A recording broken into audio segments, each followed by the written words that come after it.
Welcome to RV to Freedom Live with Carenza and Brandon. Howdy. And today we're here with Dustin and Jill from FullTime Families. Going to talk to them about full-timing with families. Say hey, Dustin and Jill. Hey, good evening. Hello. Hi, so we got some people here now. So we're here from RVtofreedom.com and the RV to Freedom Facebook group. And we also have a course called Roadmap to Full-Time RVing, where we help you learn about all these awesome resources that are out there and how to save money and get started RVing and all that cool stuff. So anyway, the best resource for full-timing with kids is right here with us today. So that's right. And this is where we always recommend when someone says, I'm thinking about full-timing with kids. Well, there's a group just for that. Yeah. And Katrina's here sitting in their schoolie watching because they launch in 30 days. Awesome. Ooh, exciting. Yeah. So guys, tell us about yourselves. How long have you been doing it and why you decided to do this thing? Well, today is our 5-year Nomadiversary. So 5 years ago today, we launched from Nice. Upper Michigan, and we've been loving it ever since. We began our adventure and our kids were small, and now they're getting to be teenagers. So they're growing and learning on the road. That's Nice. awesome. How many kids do you have with you in the RV? We have 4 children. Our oldest is 12, and then we have an 11-year-old, a 9-year-old, and a 5-year-old. Nice. So you've got a pretty good spread of experience to speak on and draw on. Indeed. So you guys, have you always been on land? I think I see something here about you were in a boat at one point. Yes, we were. We spent 4 years in the RV. We've had 3 different RVs so far. We started in a 26-foot travel trailer with no slides with 4 kids, which was very interesting. We soon upgraded to a toy hauler. And then we spent about 3.5 years in that and enjoyed that. And then we got a little itch to go on a boat. So we've always wanted to explore the water. We both enjoy the water. And so we decided that we were going to take a little bit of a break from land and go on the water. And we did 2,000 miles of the Great Loop, which is the eastern half of the United States. We started in Lake Michigan and we sailed to the Gulf of Mexico. Nice. Wow, that's very cool. So, How long did you do that for? We were on the boat for 7 months. Oh, wow. Okay. So you really did the whole loop in that 7-month time. Then you were moving it. Yeah. We lived in a 45-foot monohull sailboat, which was much tighter than an RV, and it was on the water. So it was always an adventure. Always something could happen suddenly. Yeah, and there's a lot of similarities between boating and RVing, but as much as we like the boating, we miss the community of full-time RVers. So at the end, we enjoyed boating, but we wanted to come back to our community and the people we really enjoy hanging out with. nice. That's great. Yeah, I can see between boats and RVs, you're trying to keep the water out of both of them all the time. Indeed, yes. Nice. Well, so how have the kids taken all this crazy stuff you're doing? And I say it's crazy, but we do. The kids are extremely flexible. They've really embraced our lifestyle. When we told them we were going to a boat, everyone was a little like, oh boy, what are we doing now? Our 9-year-old absolutely loved the boat. He'd be sailing in the Caribbean if we let him. But everyone really, we took a time to reflect what we wanted to do next after the boating, and everyone was all on board to get back on the road and see their friends. Our kids really grew up on the road, and all their friends are on the road as well. Well, Nice. that's awesome. So yeah, it's interesting that you gave them that choice, like talked about it, and they were ready to go back on the road. They didn't say, okay, we've had enough. Let's go. Let's go sit in one spot for a while. Their friends were already out on the road. Yep, definitely. Different. It's amazing how often we see our friends on the road. When we started 4 years ago, we would say, see you down the road. And I would be like, oh, are we really going to see these people down the road? But we really do. We really spend a lot of time with the same families we met 5 years ago. They're still part of our lives and we see them fairly often. Nice. That's awesome. I'm sure that's one of the things that people are always worried about is, Absolutely. The parents want an RV, but they're worried about taking the kid out and socializing, and are they going to have friends? Are they going to miss their friends and all of that? Yeah. I mean, I think it's a common concern just even for adults. You're like, are you going to find people that on the road and actually see them again? Or is this just a one chance encounter? But we have experienced that we're more social now than we were when we lived in one spot. And yeah. And the friends of people we know with kids, it seems like a lot of them will meet up again and again. Sometimes they travel together and they have their friends. Definitely traveled with some of the families. We've traveled with one family for a year and a half, on and off, but our kids, basically interact every day, and then they learn together and they play together, and they are, we're at Dustin's parents currently for the summer, and the kids 3 summers ago built a village. So they built a teepee village. There was probably 10 teepees in the village, and today they decided they were moving the village. They were going to be real nomads, and they were moving the village. So today the village is moving on to the other end of the field. So stay tuned for pictures of the village. Nice. They've really gotten the spirit of this nomad thing, huh? Like, definitely. Move the homes.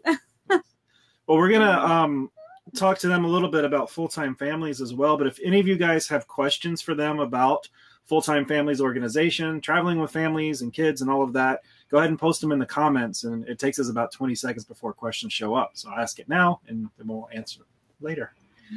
So tell us about FullTime Families. What the heck is it? Yeah. How did you get involved with it? Because I mean, I know you've probably been in the organization, but your new roles are recent. Yes, indeed. So we started researching full-time traveling when we launched, and we found the wonderful community of FullTime Families, and we really embraced it right away. We met families about a month in, and we changed our travel plans. We were going west. We're going west. That's where we're going. And then I said, we'll stop and see you for 2 days. And then we have to get going. We have to move on down the road.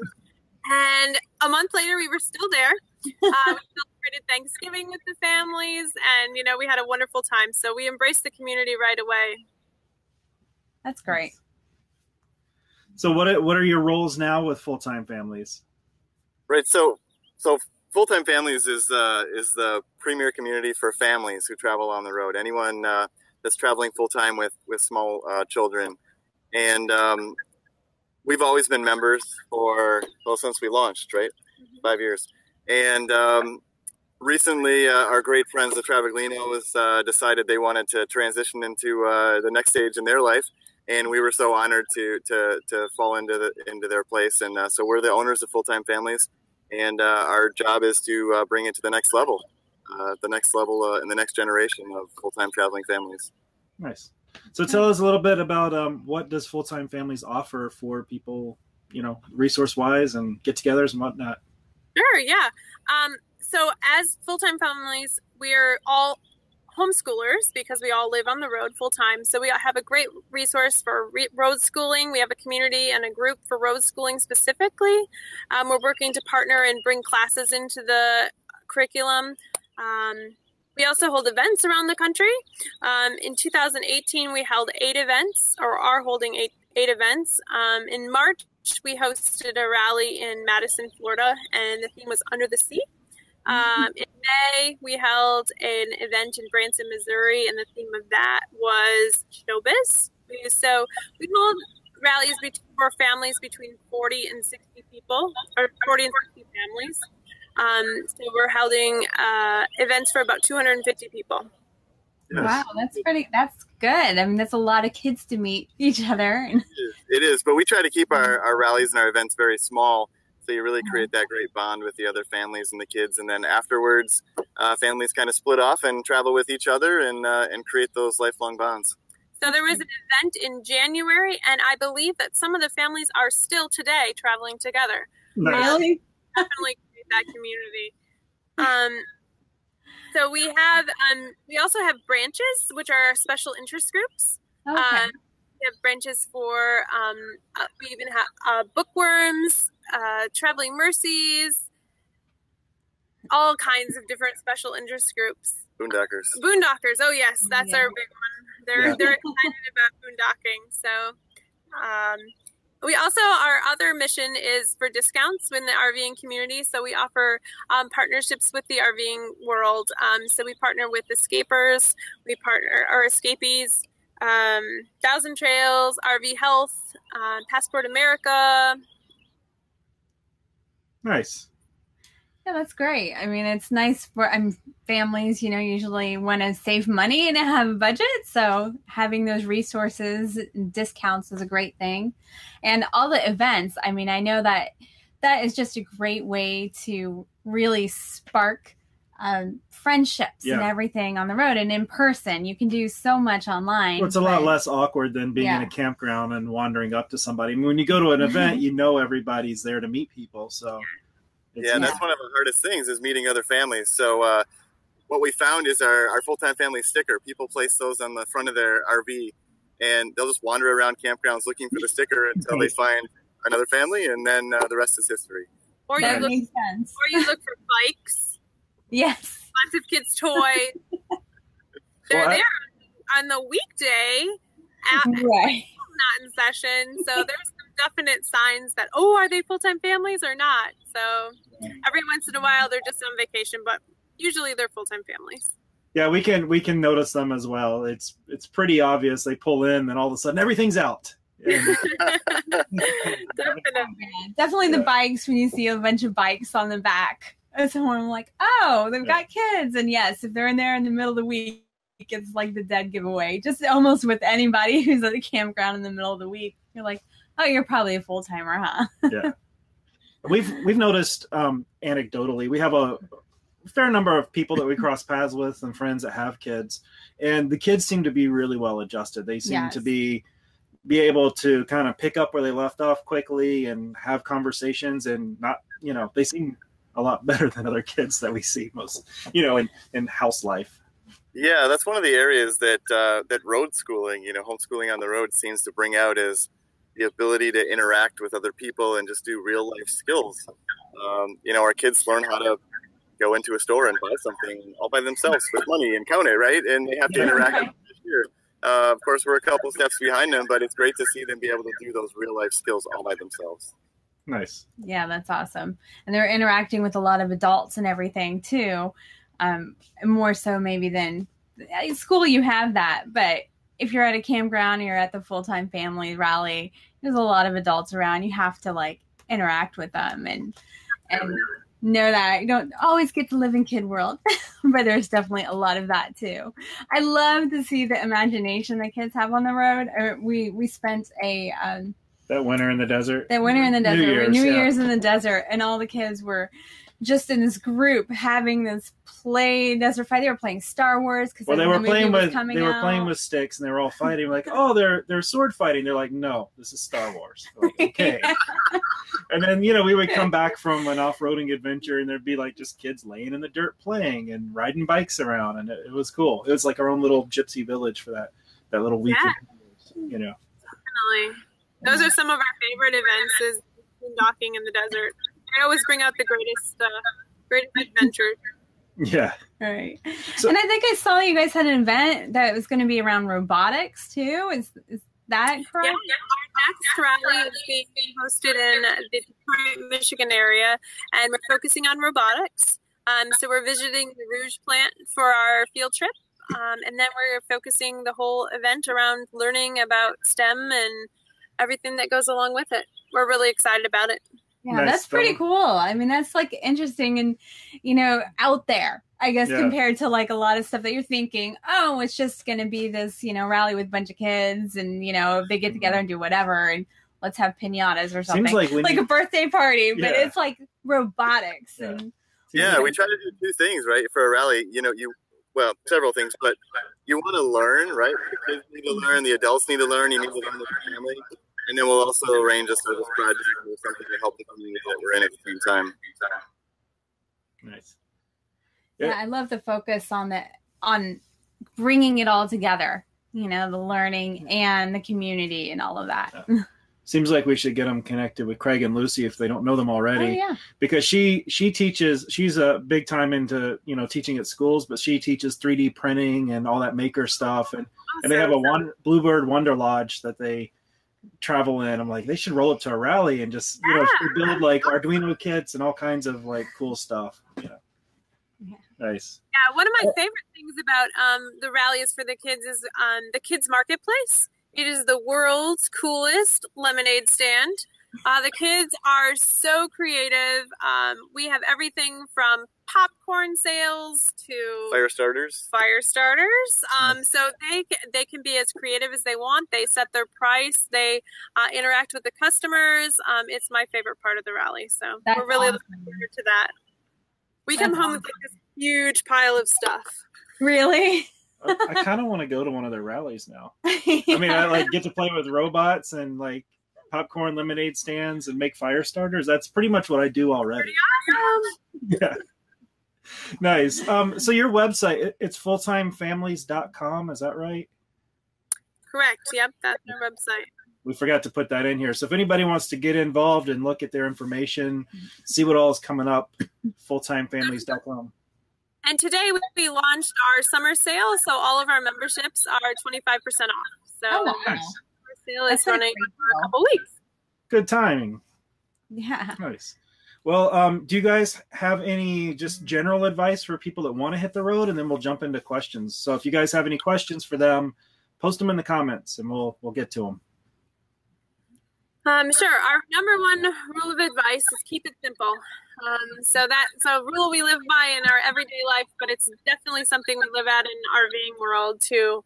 And anyone that's traveled with us know we really do like to keep it simple. And keep it slow. I like to keep it slow. Yeah. Remember, you're really not on vacation. You know, this is your life now.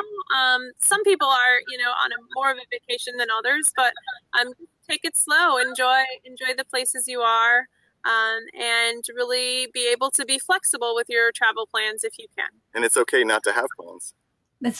We can get behind all of that. Yes, that's just good general RV advice. Yeah. And leave your black tank closed. That's a good RV tip. Yeah. Nice. Teach your kids to leave the black tank closed. Teach your kids how to dump the black tank so you don't have to, right? Yeah. Nice. Guess those chores, your household chores. Someone gets to do that. The household chores look a little different in the RV, but they're actually have more chores in the RV that they're able to help with than in the regular house. So everyone gets involved. Nice. That's great. So we have a question from Clay. The only thing keeping his wife from doing this full time is the school. So do you have any advice for anyone who doesn't think they can homeschool? Well, actually, our children went to public school prior to us hitting the road. So we have an experience of both. And she thought the same thing. She was worried she could never homeschool. It was never a thing she could do. I think everybody goes through that when they are a family and they want to go on the road. Especially if your kids are in public school before you launch. But there's no better teacher than the children's parents. We're very, your whole life turns into a learning exercise. And you just incorporate everything into what you're doing. So it's totally possible for anyone to homeschool and road school. So, are there good resources to help guide you as a parent, to make sure you're teaching it well? I mean, there's actually an overload of information on road schooling and homeschooling in general. There are so many curriculums. You could change curriculums every single day of the year and not go through the curriculums that are out there right now. So we're in a great time of homeschooling. So. Yeah, best way is just to sync up with another family that's already done it or is doing it and learn from their mistakes and just get a jump start. Yeah, and then we trade curriculums or with each other. I got this huge box in the mail from Canada today. So we have those resources that you can try it, talk to your friends and see what they're using, and it's really great. Nice. So you guys have like forums, Facebook groups, all of that, so people can... We do, yeah. We have Facebook groups for our members. We also have Facebook groups for all of our branches and special interest groups as well. So, and one specifically on road schooling. So, Nice. Yeah, so that would be great for Clay if you guys are trying to, figure out and want to ask questions, go over there and ask them questions, learn straight from the people that are doing it. Mm-hmm. And, it'll real quickly, you'll start putting together all the pieces, I'm sure. Yeah. I just see Chris. I was just going to say, they said the rallies are great and Dustin and Jill are very cool. Yeah. Chris Horn. So, yeah. Hey, Chris. Nice. Hey, Susan. Susan's late, but she's here. All right. Let's see. So Ashley has kind of a family question and kind of a general RV question. Would really love to go full-time with the family, but how do you make the jump from both parents working to making money on the road to do it? So it's kind of more of a making money question. That is one of the number one questions that we get asked in full-time families. Depending on your current job, you may be able to take it on the road and be flexible with that. Otherwise, you'll have to get a little creative, but there's definitely some opportunities out there. Dustin has been self-employed on the road, and he's also worked a traditional 9-to-5 job in the IT world. So we've done a little bit of both. With us owning the business now, we've kind of both went back to work and are adjusting to us both working. But the kids are adjusting well, and as our kids are getting older, they're taking more responsibility. Yeah, check out Flex Jobs or Work Camper News or any of those. Yeah. Right. Yeah, one of the first thing you said is something we do tell people is don't be afraid to go ask your boss. You don't have to quit your job necessarily. I mean, if you have an office job, you might be able to easily do it on the road. Right. And you might hate your job now because you have to go to it every day. But if you're on the road and it's paying for your life, all of a sudden it's not such a bad thing to do anymore. You're not in the office. Yeah. It makes a difference. And it can give you some time to figure out what you want to do while you're out there. Especially if you're ready to leave anyway. Yeah. Yeah. What's the harm? What's it going to matter? Yeah. You might as well ask. And then another thing is don't necessarily identify with what your job is. Like I'm an office manager or I'm a construction worker or whatever. Think about the skills you have because of that job and how can you use those skills in other ways. It's an opportunity to try something new, right? Exactly. Exactly. Yes. All right. Let's see. Who else do we've got here? Brooke has a question, which is, I'm sure you get this one as well. How do you know if it's really right for your family? To go full-time. To go full-time with your family. Try it. See.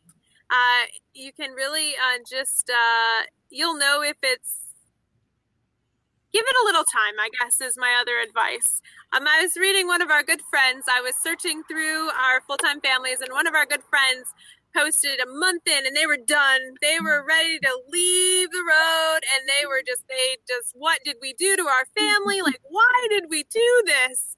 And they're still out here. I think 3 years later, they're enjoying it. They were just at our rally. So give it a little time. But really, the community of full-time families is what makes it a great place to be and a great place to raise kids. So it really helps to meet other people that are doing it. Yeah. So that's my biggest advice. I totally agree with that. And I think, again, it's like one of those things that really does relate to RVing and full-timing in general. It's like that sometimes getting over that first hump, like that, it's not like it'll be all peaches when you go out right away. Yeah. You're still adjusting. You will definitely have some hurdles. Just like anything. Yeah. Right. It's like anything. You have a whole adjustment period. You're changing your life a bit. It's a big change. So you have to get over that. And then, yes, meeting people. So that's what's great about full-time families. It gives you an in and a way to meet people right away and meet other families doing this. And one of the things that we said when we were doing it is we could always go back. We could always go get a job again, go get an apartment or go to a house. If you have a house, you can put things in storage and you can, give it some time and try it on. See if you like it. Hide on. Is there one up above? Oh, no, I was just going to hide on that one. Okay, let's see. What else? Any more questions from anybody? I'm scrolling through here. Oh, someone can't wait to get a membership. I saw that as Brandon. Katrina can't wait to get a membership to full-time families. So we'll look forward to seeing you. Are the memberships on sale as well this week? Yes. Yep. All right. Our lifetime memberships, our annual memberships, and any renewals they're all on sale. Nice. Yeah, that's amazing. That's a great discount because it's already, when I was looking at it, I was thinking it's already completely worth it. I mean, it's a really good price for a whole year. and then 25% off. It's like, I don't know what you guys are doing, how you're doing that, but awesome for everyone. John has a question. Again, this is more of a general RV question, but how much? But I think probably, especially if it's for related to a family. Yeah. How much do you think they should have saved when they launch? And I know it can be very personal. Yeah. That's a really hard question, right? It depends so much on your family. You know, I think what our comfort level when we started is we wanted at least 3 months of expenses, assuming we had no income at the time, just to see if we liked it. Thankfully, we were able to start with 6 months of expenses, and it worked out really well. I think the beauty of this lifestyle is you can adjust your expense level based on if you're boondocking, mooch docking, or even a state park. You can save money all around. Yeah, we tend to say that, you know, try to have enough at least to cover a medical deductible and a major repair. And then the 6 months of income is a great way to do it. I mean, just in like general for any kind of life. Right, right. And I think all we count for our expenses are groceries and tires. Yeah. Yes. Ours is eating out. We need to be better about it, but we still don't do it. Let's see.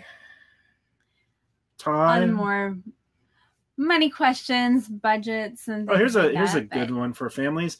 Todd has one about his wife uses the library a lot and is concerned about the accessibility of libraries when you're in places that you don't live. You know, is it still possible to check definitely. When we're in a location for a longer period of time, a lot of times I'll go into the library and see if I'm able to get a card, and sometimes they will give them out as a guest membership for free. Sometimes there is a small charge, but I'm definitely usually willing to pay that small charge. We were just down in Ann Arbor, Michigan, and their membership was $35 for 6 months, I believe. So if you're in an area for a little longer period of time, I would definitely suggest talking to the local library, and then when we come home for the summer, my library books are really big after not being able to rent from the library for a long time. So we enjoy when we're able to use the library. And there's some national libraries where you can rent audiobooks from anywhere in the country as well. Yes. Nice. So yeah, it is an option. Another reason to join FullTime Families is we're a great resource for libraries. We all have libraries in our house, and we love to share our books. So at the rallies and such, we have swap tables, where we swap around our books. So it's kind of like a little library on the road. Nice. That's fun. That's, I mean, a great thing to do when you're around each other. Swap that community, or send them. I guess you might even do that depending on where you are or when you meet up, right? Yeah. All right, just reading questions. So Chris Horn, I guess you got a fan here. Once you get connected with FullTime Families, it gives you a sense of your own neighborhood and neighbors on the road. It makes you feel like you're not alone on the road. So I would. Yeah, our community is amazing. If we have a breakdown or something, someone will post in this group, and they'll be like, I am on the side of the road in St. Louis, Missouri. Is anyone around? And within 5 minutes, we've got this problem figured out, and we probably have 10 people that could possibly get there, and who could get there the fastest. So it gives you definitely a sense of security and safety on the road. So yeah, or just to answer that question, why is my toilet gurgling at me? Yeah, because you probably left it open at some point. Yeah. What are you looking for? We have to scroll through the questions. It's like in a little weird window. So we're checking it out here. I'm going to answer another question. It's just a general RV question that was here. Since it's not really a FullTime family question, but it's, do people need detailing on the road? Because they're thinking about being a mobile detailer. And yes, if you get down into the Southwest, there's a lot of mobile detailers that come out. The water is terrible at the parks, and you don't want to wash because you get spots all over. So there's always mobile detailers, and it is something that could be done. And if you're good at it, that word sure spreads fast. When one person in the RV park hears that there's a good detailer, you're in demand. Yes. That's true. Yeah, I've stopped a couple of detailers coming through parks and like, what do you charge? How much to get this done? Always right before a rally. We only wash the RV right before we go to a rally where somebody might see it. But... we have to make a good impression there. Otherwise, we just, the background here and so whatever. Yeah. You guys can't see the outside of our RV. And Mary has another money question that, again, is more of a general question, but we can do it from a family point of view. What's a realistic monthly budget for living in a Class A? I'm giving you all the hard questions. Somewhere between 1,000 and 8,000. Yeah, I like that. Yeah, I say realistic though is probably that like 2 to 4 seems to be pretty common. I've heard on some of the families. Certainly, there's some that are a lot higher, but we tend to fall around 3,500 to 5,000 for kind of comfortable living.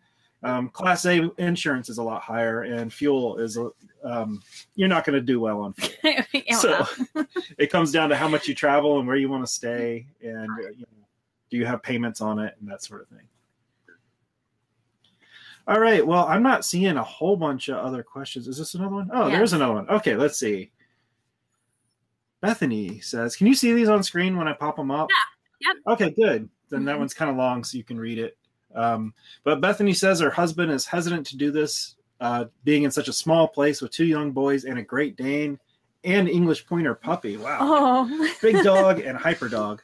Do you have any recommendations for our families getting started in order to set us up for success? They're military, so they won't really travel. So they'll be mostly stationary until they have to, move post.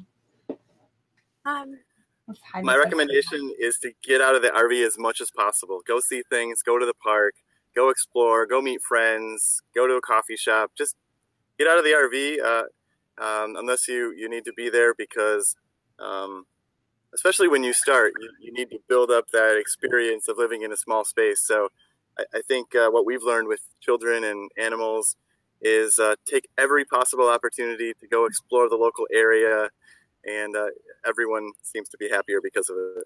Nice. Yes, nice. That makes sense. And I think especially with all of you in there. Being that you're not moving frequently, a fifth wheel might be something you want to look at because they're more residential. They feel more comfortable, and they're they don't have an engine that you have to worry about sitting there. So that might give you a better feeling and a little bit more space inside. That's a great comment, Brandon. What we find for families traveling is a majority are in fifth wheels because of all the slides, right? 5 slides, 6 slides, whatever you can get, as many slides as possible. Yeah. It's all about houses, and there's a lot more floor plan options as well because a motorhome's always got a driver's seat in the front, so that limits how they can arrange the interior. Nice. Yeah, and there are some unique struggles. If you have more than 6 people in your family, then it can be challenging to drive with a fifth wheel because you can only sit 6 people into a truck, a large truck. So now you either have to have a second vehicle, or you're going to downsize to a van pulling a large travel trailer, or maybe a Class A with a van behind it. Yep. I think we've seen all of that. I don't know if Dan's here tonight, but he pulls his fifth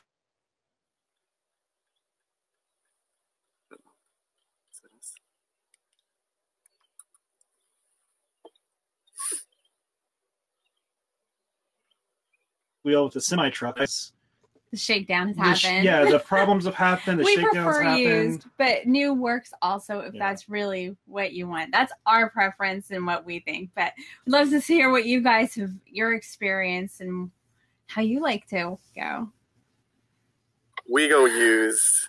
At least from my personal perspective, is RVs are usually made of cardboard and duct tape. So might as well. Wait, yours has duct tape? It does now. Ours is all staples. We just purchased a new to us RV in February timeframe, and it was basically a new RV. Someone had used it a couple weekends a year.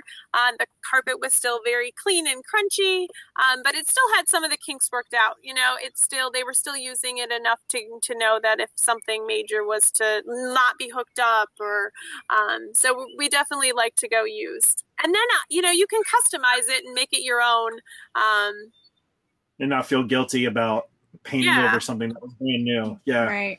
No, that sounds kind of like one of the great ways to go. It's like lightly used enough to know that a lot of the kinks have been worked out, or, you know, warranty things that have been taken care of, but still new enough that you feel like you don't have to like rip out carpet and do a whole overhaul.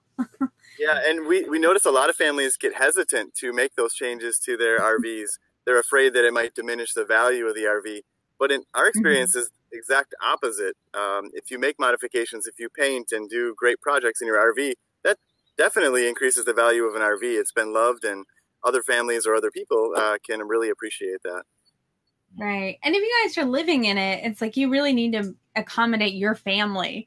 You don't want to work around a floor plan or something that doesn't work for you, you know, and it's especially when you have multiple people in there. Make sure you have all the little spaces that you need. Yep. And you can and be flexible. I think in our last toy hauler, we did 4 or 5 different remodels of how the beds worked.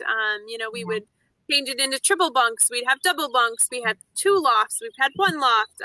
So that's the flexibility of having a toy hauler for families is really you have that big wide open space so you can change it. Nice. That's kind of cool that you were able to just really play with it. And my handyman on the road with me, so that's helpful too. It is good to be handy. So I'm handy, but whenever I see a big project like that, I'm like, it's good enough. I'm not going to do that. Like if something breaks, I'll fix it, but I'm not about to break things on purpose. But we are about to start that. So Clay has another question. Again, it's more of a general RV question, but it's they want to start kind of just doing weekend trips to ease everybody in an ultralight travel trailer, and then maybe a couple years go full time because they have newborn twins. They have newborn twins, and they want to get a little bigger before they head out. And he hears that ultralights don't hold up that well, and there are any manufacturers, and that we recommend hold up to a family. Yeah, well, you know, an ultralight is ultralight. The floors are thinner. You know, they have to build things thinner to make them light, and you know they're just day to day walking around on the floor. You're gonna wear it out. Yeah, absolutely. You know, one of the challenges, and it's with families and even without families, is how do you carry everything you need for your life in an RV that may not have that cargo carrying capacity that you need. As a family, we usually use a rule of 2,000 pounds of cargo carrying capacity in books and everything that you need. Stuff, yeah, we'll call it stuff. Toys and clothes. I was just going to say, since we don't have kids, we use that same 2,000 pounds, but it's all of our toys. Yeah. Absolutely. And sometimes we find the ultralight RVs may not have the same cargo carrying capacity as a different RV, but they're still great and a great introduction to RVing. And there's no better teacher than experience. Yep. Right. And oftentimes the best RV is the one you have. So if you have it and you can practice with it and you can get out there, you can start full-timing in it. And, you know, you don't have to go break the bank and get something new. And then once it starts to show its wear and tear, then you can decide what you like and what you've seen other people on the road with. And, you know, after you've gone to rallies and seen other people's RVs and started making decisions about what you really want. One of the other things we do at rallies is we hold a parade of homes. So we tour the homes of the other members of the community, so you can see all their upgrades and all their decorating ideas. So that's really a fun part of the rally as well. It gives great ideas, right? I mean, it's awesome to see how other people. I used to walk into people's RVs and be like, okay, so where do you work? I want to see other people set up for desks and everything. But yeah, I know like ideas for kids' bunks and all of that, you know, like storage it's always interesting. Yeah. And you really don't know what you're going to want or like until you get out there, because you start changing. The minute you start full-timing, you start becoming a different person, and 4,000 square foot house with 3 air conditioners is just foreign now. And so it's good to get out there simple. Mary Lee's comment. Mary asked, how many members do you have in full-time families? We currently are at member number 2,180, I believe. Yeah, and growing every day. So, and that's families. So nice. And then we have another one that I'm pretty sure I know the answer to this one. Is it okay to have a membership and be part of the group if they're only part-time, like 3 months a year? Definitely. We're still totally welcome at events and all of the information in the community. You know, it doesn't matter if you're on the road 12 months or 3 months. You still get that experience. You can learn from others and meet up with others in your area as well.